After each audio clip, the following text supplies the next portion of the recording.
The Seattle Mariners are one win away from the American League Championship Series. Welcome to the Dom Skiing Channel, your one-stop shop for the Mariners storylines on Seattle's minds. And that's right, one win away from the ALCS for the first time since 2001. We took the Tigers' will tonight. Yes, they crept back into it in the ninth inning, but what we saw was the Mariners exercising the death by 1,000 cuts strategy. Logan Gilbert went out there and mowed the Tigers hitters down. We go look at the line for him. Logan Gilbert, 6 innings of 1-run ball, 4 hits, 7 strikeouts to 0 walks, no homers. He did allow only 6 hard hits on 85 pitches though. Jack Flaherty, on the other hand, only gets through 3.1 innings. Almost got him out of this game after just 2 innings altogether. He allows 3 earned runs, 4 total, 4 hits as well, but over less innings, 6 strikeouts, 3 walks, and a homer on 76 pitches, including 4 hard hits.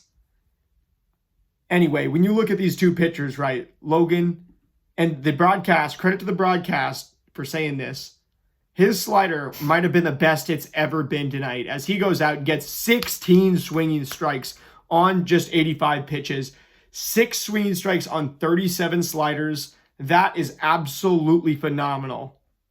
If he can keep doing that, and credit to Adam Wainwright. I don't know if you guys saw this, but Adam Wainwright had a little segment before the game where we were in the rain delay showing how Logan Gilbert's splitter, he usually makes a full circle with his index finger and then has these other fingers free to throw the splitter. But with the rain, you might want to not make a full circle and just go half circle. It seems like he did that. And the splitter was also pretty effective. He gets 5 swinging strikes on just 20 of them, whopping 25% swinging strike rate, when 14% is considered absolutely elite. You know, to get 25%, then 5 swinging strikes on 22 four-seam fastballs. Can somebody tell Logan Gilbert that you're only supposed to get half this amount of swinging strikes? Nah, in the playoffs, and credit to Logan Gilbert because he's one of my favorite players on this team, the way he carries himself. He's a big, physically imposing guy, and he's had trouble with giving up homers in the past, all this stuff, right? Had a high ERA at one point, just giving up a lot of homers, had inconsistencies, but the stuff's always been there. And I love how in the post-game press conference, they ask him, how'd you do it? What was working for you? How do you feel about this? And he says, first thing I want to do is give all glory to God. Shout out to Logan Gilbert for that. I don't care what anybody says, giving credit to God absolutely is the way to go. And he absolutely cooked the Tigers like those Arby's steak nuggets. Yes, the Tigers were looking like those Arby's steak nuggets tonight. And it was awesome just seeing the game, as soon as they finally, brought the broadcast onto the game and you see a sea of orange and navy in there, it felt like an Astros game. Just seeing those colors in the stands gave me that extra little bit of motivation with AJ Hinch. Oh, by the way, I almost forgot. I owe you guys this one. I said, hey, we take off 1 sticker every time we get a little bit closer to the ALCS. So which one should we go? I think we'll go for the underbill one first. Take off the authentic collection one. I owe this one for you guys. But also, as I'm doing this, 84.5 mile an hour average exit velocity for Logan Gilbert in this game. Also kept these hitters off balance. Didn't have a single pitch that was getting hit extremely hard. The curveball, he only threw 6 of them, only got hit a couple of times. And one of them was really hard, so it skewed the numbers on that one for 94.5 mile an hour average exit velocity. Whereas, four-seam fastball, 82.1 mile an hour average exit velocity, unhittable. Slider, 81.7, unhittable. Logan Gilbert, absolutely dominant performance. He looks like a top 12 to 15 pitcher in the MLB right now. Matt Brash comes out, didn't get any swinging strikes, but got exactly what he needed to get done. Just kept it at a minimum. Those 11 sliders, 2 sinkers, gets out of there on 13 pitches. Pizzardo comes in, 1 swinging strike on 9 pitches. It was on a sinker, through 7 sinkers, 2 sliders, gets the heck out of there. Caleb Ferguson did come in, and this is where things got rough, right? We let Detroit back into it. And I mean, you guys know, right? We had the lead in every single game, or both of those games that in Houston last ALDS. Hate to bring them up, but we got to, because in a playoff game, you're just not going to win that easily. The other team is going to show fight at some point. You can bet on that. And I mean, the Blue Jays go up 6-0 or 6-1, whatever it was, in New York just now. The Yankees, man, they came back. And now what is it? What is the score? 6-7. Had to do it. And also that Judge blast, to tie the game at 6-6. Absolutely monstrous from him. But anyway, you go look at Caleb Ferguson, right? Those 19 pitches, gets hit really, really hard on the 4-seam fastball and the sinker. Tries to mix in some cutters and a slurve. It just doesn't work. There's not much that you can take from this other than memory of a goldfish for Caleb Ferguson, because Munoz came in, didn't get any swinging strikes on his 9 pitches, but made the dang thing happen. He gets that clutch double play by Naylor at the end. Just awesome to see. It's hit down the line. Looks like it's going to be a hit. Let's actually go ahead and check the expected batting average on that one. 560 expected batting average on that Parker Meadows hit. That Parker Meadows 91.1 mile an hour average exit velocity on that.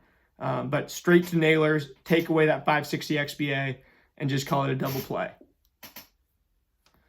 And the Blue Jays, right, came back on right now by the Yankees. Obviously still have a 2-game lead in that series. Still, all the numbers would slant the Blue Jays way in that series. But this game shows you this is all human. And I'm sorry for saying before the game, right, I want everything to go wrong and for us still to win. But hey, now we got out of that, right? We know what that feels like. We know that things aren't going to be that easy. But we get to come in here tomorrow having done what we did today still. And obviously, J.P. Crawford going out there, hitting an absolute monster shot, 397 feet, home run in 30 out of 30 ballparks. Naylor had that one to the warning track. That was a homer in 11 out of 30 ballparks. So that, Naylor very easily could have had one, including it was a home run in T-Mobile Park. But all good, right? We're not playing the analytical hypotheticals. We're playing the human game in the real world. Gino's homer, 850 expected batting average, homer in 30 out of 30 parks, right? Just monstrous stuff. And then Cal was only in 18 out of 30 parks. And I've got to give a massive shout out to the guy that got that ball on the bounce, because man, he had the 61, the sweatshirt on that said dump here, and had a 61 on it, and he got Cal's 61st homer of the year. You just can't write it any better than that. And God has a way of making things better than we ever imagined them. That's why I'm glad we played this game today, and it didn't get rained out, and there's no sort of forfeiting, anything like that, The Mariners winning the World Series is going to be a beautiful thing. It's going to look more beautiful than any of us could even expect. And I don't want to, we're not going to get anything any easier than you could possibly imagine. Our offense goes out and does exactly what they need to do. And if you guys know, or if you're familiar with Oregon football, or if you saw that video from Oregon Penn State, Dan Lanning presented his team with the strategy of death by 1,000 cuts, aka what he compared it to was the broken glass theory of crime, which is that if you have a building, right, and it's pristine condition, it's like, okay, well, this is a nice building, right? Seems nice enough, right? Things are, you don't, and except then, right, if there's a broken window in the building, all of a sudden, why is there a broken window? Why is it not fixed? That just paints things in a little bit of a different light, and then it seems a little bit run down, not being taken care of. Then all of a sudden, if there's one broken window, right, maybe graffiti starts popping up, maybe more windows get broken. And before you know it, right, crime is going rampant in the area. People think this is the criminal hangout spot. The place starts to feel unsafe. The environment is going away. And then before you know it, right, the whole house is up in flames. Criminals run the place. And, it's a trap. And we walked into their trap. We took over their trap today, but we did it with the broken glass theory. It all started, right, with Randy getting that, Randy getting that, what should have been a hit. It was originally on the first play of the game. It was very, very close in terms of, whether that first play of the game by Randy was a hit. It doesn't end up being, whatever. They win their challenge. It would have been awesome to take away their challenge on the third pitch of the game, in the first play of the game. But, we go through that first inning, don't score anything. Then we come right back in the second inning, Gino gets on base. We keep fighting and we're pushing, right? We're not making it easy for him. It's credit to the bottom of the lineup. They had some excellent at-bats tonight. Then the third inning we come in. Victor Robles, leadoff double. It's just one double, right? It's just, it's just one hit. But then J.P. Crawford all of a sudden hits a single. And then what happens? Oh no, we have 0 outs. We're rushing the ball back to home plate. The Tigers are. And it goes right through Dylan Dingler, his legs, or McKinstry, whoever was covering home plate. And Robles comes in. It was McKinstry on third, who's covering like the plate or something, or covering the throw. And then it gets through him. Robles finally, sprints, slides towards home plate and doesn't dive, but he slides, and he barely gets called safe, just on that base running, advantage. And this is it, right? Oh, first it's just a little cut, right? Death by 1,000 cuts. First it's just a little cut, first it's just one hit, right? The game's still scoreless. Next it's another hit, and next it's a throwing error, and we're down. And then what do you know? As soon as that happens, Randy Arozarena, 105.5 mile an hour, screaming single into the outfield. And after that, it's 2-0 Mariners. Then Cal Raleigh walks. And then, yes, Jack Flaherty does answer back to make sure he doesn't get pulled in the third inning with just 2 innings under his belt. But we're already up to 50, 60 pitches at this point. And, he's got to thank God that he struck out Julio Rodriguez and Jorge Polanco before getting Josh Naylor to fly out in what would have been a homer at T-Mobile Park. That could have been a 5, 6, 7-0 inning right there, and we could have really hit. But that was definitely, once you get that right, 2-0, and all that panic and everything from Detroit, that's an artery. At that point, you're cutting deeper. And just go watch Dan Lanning's. Oregon Football puts out like a behind the sound or whatever, where Dan Lanning explains this whole thing, and they go into Penn State's famous Happy Valley whiteout environment. Everybody's wearing white and going crazy. 110,000 fans. But hey, there's 110,000, there's all these thousands of fans, right? None of them are on this field. None of them can do anything. None of them are going to do anything in this game. And so the next inning, right? Gino comes out swinging, high fastball, bang. Another bomb, right? And then we get, Canzone walks right after. Robles strikes out, all good, because JP walks right after. And then Cal singles him home right after that. And we're up 4-0 after 4 innings. And then all of a sudden, right, what just seemed to be some harmless singles. We were talking about the Brewers game last night. All of a sudden, harmless single, artery. This is how you play playoff baseball. Is you get 1-0 every pitch, 1-0 every at bat, and nothing. You go through this game, right? JP hits the homer in the 6th. We had to deal with Javi Baez singles in the 5th as well.